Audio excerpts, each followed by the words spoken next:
Hello, I'm Richard Ridge for Broadway World. We're at the Union Square Theater to bring you a sneak peek at Lennon Through a Glass Onion, which is a celebration of the music and life of John Lennon. It'll open on October 15th.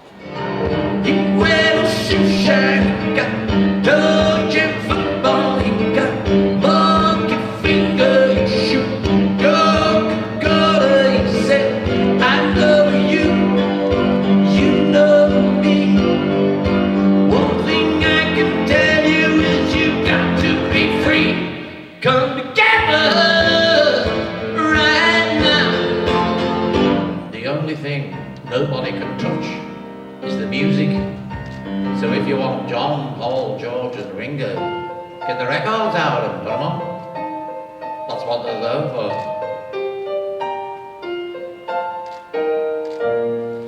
Let me take you down, 'cause I'm going to strawberry fields.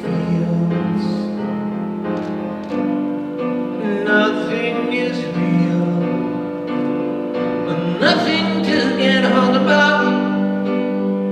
Strawberry fields forever. So tell me how this all started for you. Well, Rick, it started in '92. We were offered a 2-week season at a hotel in Sydney in Woolloomooloo, which was called, it's pulled down now, it's been gentrified. It was called the Tilbury Hotel. Both John and I were out of work at the time. So John was offered this piece and he said, well, I'll do this Lennon piece. So we got the thing together in about a month, and that was its first incarnation. We took that on a tour as a two-man show, and then in '93 we made it into a full band. Then it was in London from October '93 to January '94. We came back and toured it for 6 months in Australia in '94. Then we put it to bed. Both of us went on with different projects.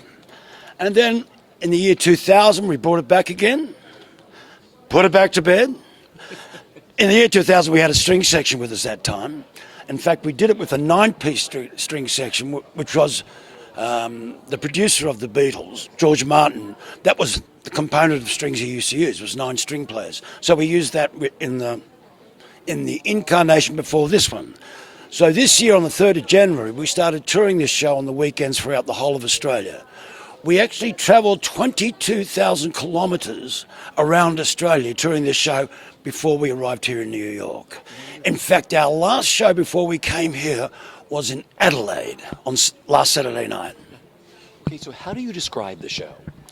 It's a journey through John Lennon's life, which John takes on the spirit of Lennon. He doesn't actually impersonate him per se, although he does use a Liverpudlian accent. And of course, John Lennon did write autobiographically. A lot of the songs pinpoint times in his life. And also, if you could imagine a guy firing a bullet, between the time that bullet leaves a gun and the time the bullet hits the chest of the victim, in this case John Lennon, that's the journey we take people on. A journey through that arc of that bullet, which is the arc of John Lennon's life. There's nothing you can know that isn't known. Nothing you can see that isn't shown. Nowhere you can be that isn't where you're meant to be. It's easy. All you need is love. All you need is love. All you need is love. Love is all you need. Talk about your connection with John Lennon. I'm one of the target kids of the baby boomers. I was 15 years old when the Beatles were having their first hits. So for a start, that puts me right in the area of people who are heavily influenced by John Lennon. If you're into music, you're into a little bit of rock and roll and stuff like that, and which I was, and playing in bands. So he was a major influence, one of the best songwriters of all time. And then I kind of took notice of the things he was saying as well. And I think his time during the 70s in New York City was a very interesting developmental time for John Lennon. How do you describe the show?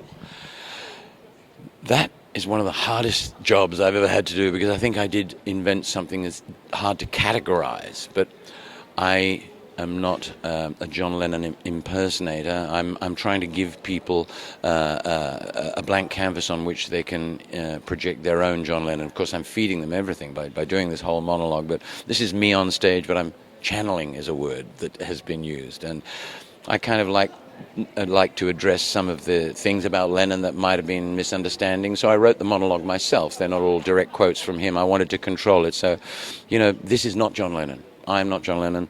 But I think maybe between me and the audience, we come out of the room feeling that we know John Lennon a bit more.